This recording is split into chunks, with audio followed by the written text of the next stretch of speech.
Peace and blessings, peace and blessings. It's your girl Rhonda, the light, as well as your messenger, coming on here on this beautiful day to encourage you. Let me say something. I was listening to this song, and it talks about when God breaks the pattern, and it talks about God is doing a new thing. Do you not perceive it? And a lot of times we can't embrace the new because we still holding on to the old ways of thinking, and then we want to put everybody else in the category with us because we've accepted something wrong. Even when it comes to our health and our wealth and our situations, we have agreed with everything. Have you ever, I know when I got real sick a while back, years ago, 2014, during the year that my mom passed, I accepted a lot of things that the doctors were saying concerning me because I was on so many different medications. I was battling with depression, anxiety, heart fluttering, overweight, just all kind of crazy. And it wasn't just because my mom had passed. It had a lot to do with things that I was accepting in my past relationship. It had a lot of things to do with things I was accepting from other people, from family, from frenemies, from all of that, for the sake of saying that you have people around you, or for the sake of you thinking that you being loyal because you decide to give up yourself. No, it's not. You're not being loyal to yourself. You're not being loyal to yourself. And most of the people that deal with you, they already know that. They know that you don't love yourself. They know that you're not giving yourself all that you could be giving yourself, because they know you spending all that time and that effort to pour into them, to give to them, and you depleting yourself. And so when you go to say things like, oh, I love me and I'm a boss woman, I'm a boss man, no. The person that's looking at you is like, no, because if you was that person, I wouldn't be able to do the things that I'm doing, because you don't know who you are and you still battling with a lot of things. So during that time, I was dealing with so much. But can I say this to you? And people that know me know this has been my word, my phrase for years. It's a beautiful thing when you wake up, because a lot of you are still asleep. And when you wake up, game over. Game over. I'll be back. This your girl, Rhonda the Light. Going to shine some light on those dark places. Okay? Stay tuned. Stop putting yourself on that guilt trip. Let me say this to you. Anytime I'm speaking to you, I tell you all the time. Anytime I'm speaking to you, I'm telling you from a place where I once was. Okay? The Bible said that we are won by the blood of the Lamb and by the what? The words of our testimony. That's how you win people. When you get free, you go and you strengthen your brother. You free your brother. You free your sister. You don't get healed. You don't get delivered. You don't get set free, and then you keep it to yourself and you get fat and full and be like, oh yeah, I'm good. God healed me.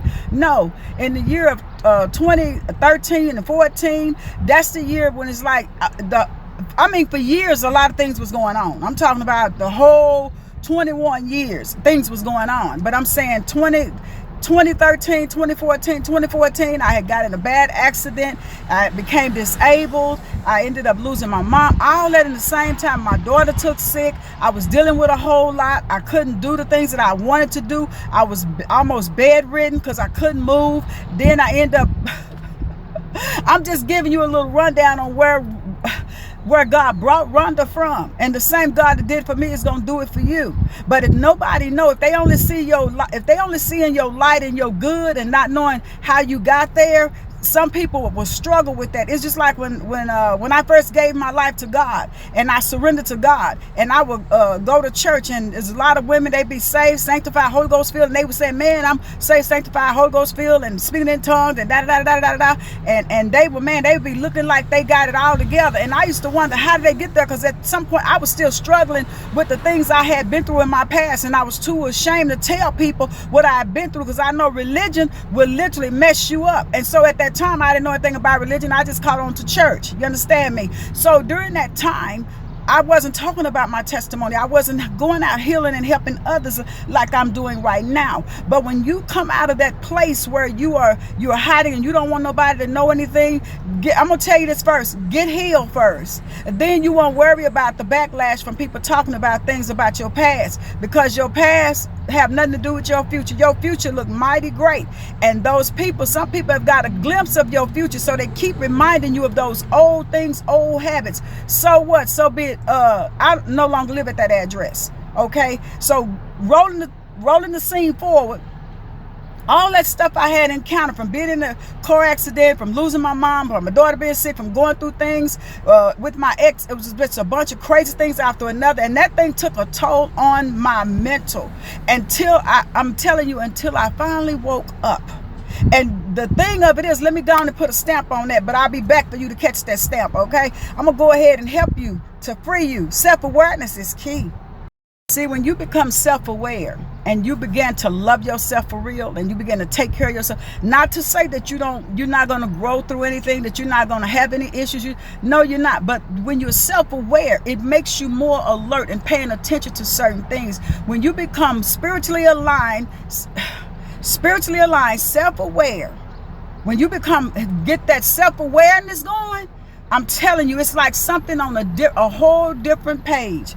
But can I tell you that I didn't know anything about self-awareness until I ended up with a coach. All these years, I've listened to all different types of coaches. I've listened to all type of mentors, mentees. They talk about a lot of stuff, talk about a lot of money. They talk about a lot of this, a lot of that, but nobody really talked about being self-aware. Self-aware, when you become self-aware and not nobody talking at you, but they're dealing with that thing that maybe you've been holding hostage for so long, and it don't have nothing to do with religion, don't have nothing to do with church. And I don't badmouth people in the church. I don't badmouth people, because I used to do all the same stuff.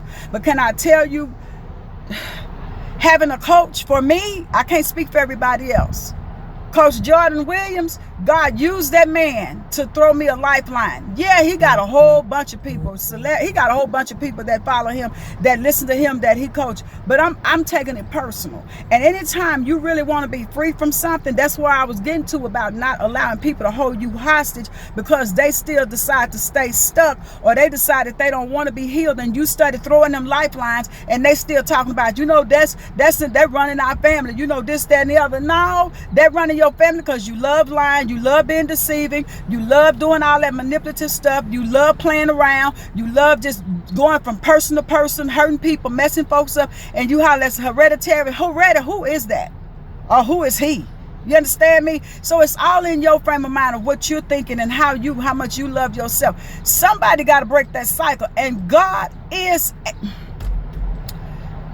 not only is he going to change your story for those that want their story to change, he's going to reverse all those patterns, those generational patterns that you've been holding on to for years. Let people go ahead and think what they think. Let them say what they say, and you keep it moving. Because where God is taking you, a whole lot of people not going. Even some of those ticks and those crabs that was holding on to you and all this other extra stuff during your organization, during your businesses and all that, the people that call you their friend, they started cutting and stabbing. Baby, God finna say, "Right, you got too many people anyway, Gideon. You got too many people." Okay, pay attention to how they drink water when they go down there. Is they got their whole face in the water and drinking and not looking up, or do you have some that's drinking water and looking up because they alert?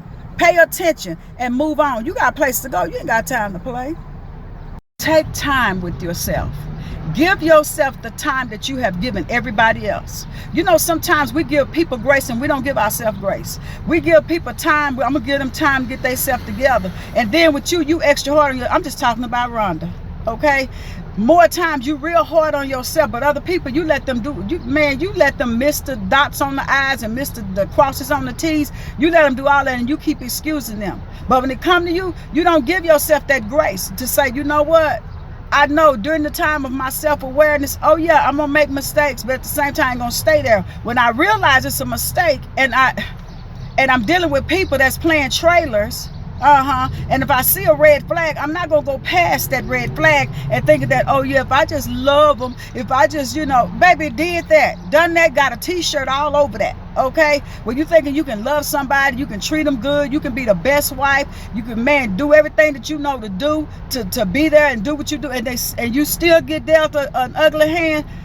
I had to look at Rhonda and say, you know what? It had nothing to do with that person. It had everything to do with me, because I accepted it. Okay, for whatever reason, because you cannot change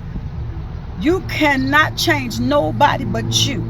Okay, around your family, if your family want to still hang on to old stuff and they still want to do what they want to do, and the minute that you start trying to make a change, they say, girl, I remembered it. Okay, so since we're remembering when, why are you still upset over something that we're gonna leave alone? Hypocrites. Okay, stay away from hypocrites, stay away from people, crabs, stay away from all that stuff. Stay away from it. If you want to heal, the best way to heal, if you know that you still battling with certain things, don't go in certain places that you know that's gonna mess you up. Okay, stay away from places that keep taking you back. If you're around people and they can't accept you for where you are right now, but they was quick, I had to tell one of my family members, I said, you know what, I remember when we used to hang out and party and go to clubs all the time, man, and spending money. I used to have money back then, because that. And so baby, we was tight back then. But now, since my life has changed, and now it seems like you done let the devil just play with your head 24/7. And you got to know when the devil is using certain people, or when they spirit, or whatever they dealing with, whatever it is that's using them. You got to step out the way and let them do their thing, baby. Even in your organization, in your business, at some point in your life, you're going to have to stop. Well, they've been with me for 30 years. 30 years doing nothing, okay? It's keeping the real ones from coming, okay? Do it. Just do it. Just do it. Keep it moving. You got this. It's your girl, Rhonda, the light and your messenger.